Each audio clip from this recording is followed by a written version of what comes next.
Joining us now to discuss the political unrest is Ambassador Hussein Haqqani. He served as Pakistan's ambassador to the United States from 2008 to 2011. Also here in the studio is Farah Ispahani. Mrs. Pahani served as a member of the Pakistani Parliament and is currently a public policy scholar at the Woodrow Wilson Centre. We're also joined by Dr. Joshua White, the Deputy Director of the South Asia Programme at the Stimson Centre. Thank you so much all for joining us. First question to everyone, but let's start with you, Ambassador. Just how serious is the situation politically in Pakistan right now? The Pakistani political situation is definitely fragile. You have a few thousand people in the streets who refuse to go home. They say they want the Prime Minister to resign. The Prime Minister says, I have a parliamentary majority. Why should I resign? And if I resign, that means every Prime Minister can be held hostage by a few thousand demonstrators. To make things more complicated, the Canadian-based cleric, Tahir al-Qadri, has people who basically look to him as a religious leader, and they will do anything he says. And he's been talking about martyrdom, which basically means he's willing to die to get the Prime Minister to resign. So that does make the situation very difficult. And Nawaz Sharif has also called out his supporters as well, who we understand are marching on Islamabad as well. Joshua, as an outsider looking in, how serious is this situation? Well, it's serious not only for what it means for Pakistan, but for the region. We're looking in the next couple of years at a drawdown of U.S. and NATO forces in Afghanistan, and from the perspective of Washington, the last thing anyone wants to see is a Pakistani government that is, again, unstable, where civil and military forces are not on the same page. This is definitely worrisome. Farah, Imran Khan and Qadri, what do they want exactly? Actually, what's very sad is all they want is to be Prime Minister or to have the Prime Minister, Mr. Nawaz Sharif, out. It is very, very selfish politics. And as you know, I was a member of Parliament for the Pakistan People's Party, Ms. Benazir Bhutto's party. So it's not like I have any personal sympathy for Mr. Nawaz Sharif, the PM, but he was elected.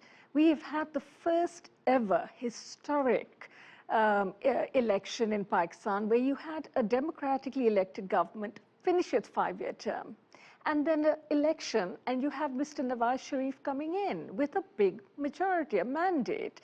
So whether one likes it or not, it's the politics of Mr. Imran Khan and the cleric Qadri are very disturbing, not just to Pakistan and its stability, but to India, to Afghanistan, to Iran, to China, all the countries that border us.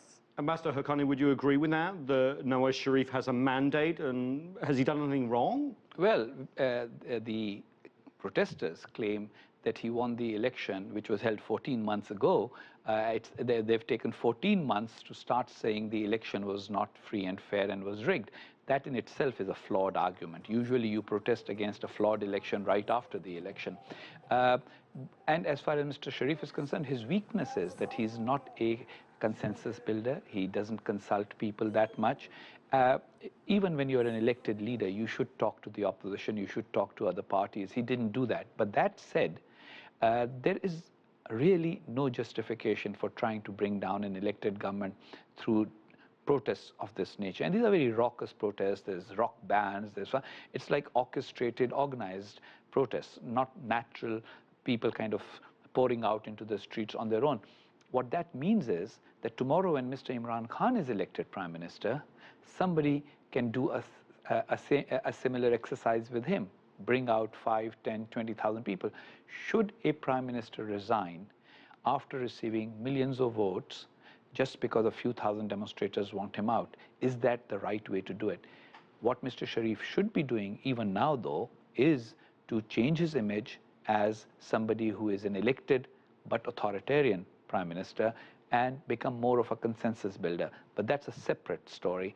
Mr. Khan and Mr. Qadri need to remove these protesters from the streets of Islamabad. Well, Nawaz Sharif does have the support of Parliament, as you rightly pointed out, a mandate to rule. But of course, the situation requires negotiations. We had 3 rounds. They haven't gone anywhere. Joshua, what do you think is the way out of this? Well, the bottom line is that the two groups that are most actively protesting the current government are very good at putting on showy spectacles. They're good at drawing crowds into Islamabad, but they don't have broad-based support across the country. They don't have broad-based parliamentary support. And so I expect that the government will be able to make some concessions over the next few days, and hopefully these protests will subside. There have been efforts by other political parties to serve as intermediaries, and other governments, including the United States, have issued statements, but mostly stayed out of the negotiations. I don't see these protests as having very deep staying power in and of themselves. We'll get on to the wider political ramifications in the United States soon, but Imran Khan, I'm British, I remember him as a fantastic cricket player, put fear into any batsman or bowler. Is he a good politician? What's his role here? I think he's a terrible politician, but a very dangerous man, because he has a lot of personal charisma. Pakistanis are very proud of him, especially the younger generation. Pakistan has had very turbulent times, and you look for something positive. And him, because of bringing the World Cup home for cricket, the youth love him. And he has all these rock bands at his concerts.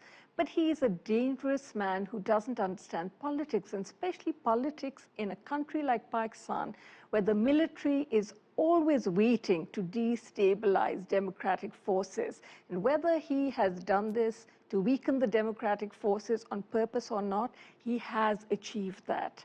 So he's a dangerous man. He also uses rather incendiary language in politics, things like, we need to get rid of this man, etc., which is not parliamentary or political language.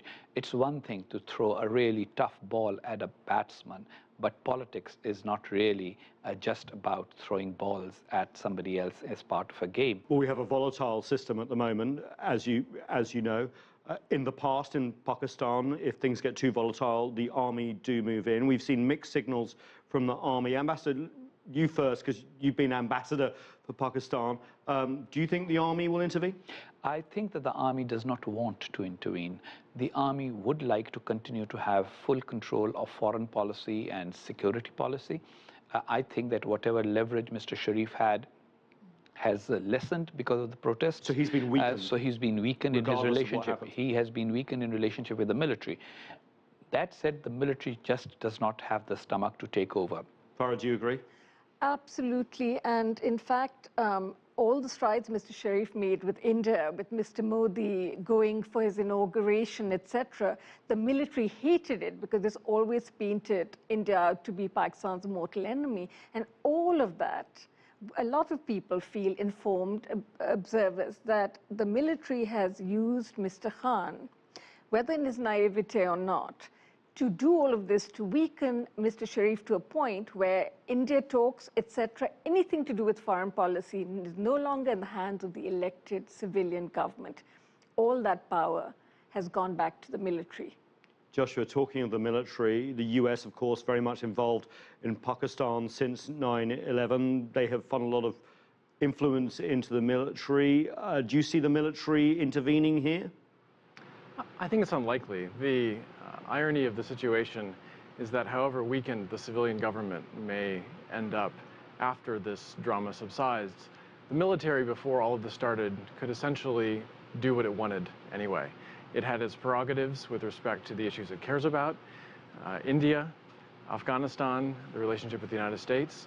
It had its own internal prerogatives and its own perks, and I don't see that really changing. So it's true that the military may come out stronger, but if you look at their own position, their own incentives, they don't need to step in. They have already the ability to influence from behind the scenes the issues that are of most concern to them as the self-declared guardians of Pakistan's security and Pakistan's ideology.